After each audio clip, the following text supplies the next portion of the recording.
അസ്സലാമലൈക്കും. ഇന്ന് ഫ്രൈഡേ ആണ്. ഫ്രൈഡേ ആയതുകൊണ്ട് തന്നെ നല്ലൊരു ദിവസം. അതുപോലെ തന്നെ ഇന്ന് വീക്കെൻഡ് സ്റ്റാർട്ട് ചെയ്യുകയാണ്. അപ്പോൾ വീക്കെൻഡ് സ്റ്റാർട്ട് ചെയ്യുന്നതിൻ്റെ ആ ഒരു സന്തോഷവും ഉണ്ട്. ഇപ്പം ഞാനിതാ റൂമിൽ നിന്ന് പയ്യെ ഇറങ്ങി ഒരു ഈ മോർണിംഗ് വാക്ക് എന്നൊക്കെ പറയത്തില്ലേ, അപ്പോൾ രാവിലെ കുറച്ച് നേരം നടക്കാമെന്ന് വിചാരിച്ച് ഞാൻ പോവാണ്.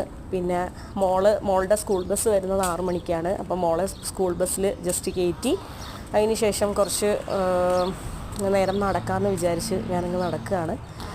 ഞാൻ നടക്കുന്ന വഴിയിൽ ഞാൻ എന്നും ശ്രദ്ധിക്കുന്ന എൻ്റെ ഒരു ഫേവറേറ്റ് സ്പോട്ടാണിത്. ഇതെന്ന് പറയുന്നത് നല്ല പച്ചപ്പൊക്കെയുള്ള രാവിലെ നോക്കുമ്പോൾ ഒരു കണ്ണിന് കുളിർമ നൽകുന്ന, ഒരു പോസിറ്റീവ് എനർജി നൽകുന്ന ഒരു വ്യൂ. എനിക്ക് ഭയങ്കര ഇഷ്ടമുള്ള ഒരു സ്പോട്ടാണിത്. അപ്പോൾ ഇവിടെ എന്ന് പറയുന്ന ബേർഡ്സിൻ്റെ നല്ല സൗണ്ട്, അത് ഒക്കെ കേൾക്കുമ്പോൾ ഒരു പ്രത്യേക സന്തോഷമാണ്. പിന്നെ മരങ്ങളിലാണെങ്കിലും ചെടികളിലാണെങ്കിലും നിറച്ച് പൂക്കളും അതുപോലെ തന്നെ പച്ചപ്പും ഇലയും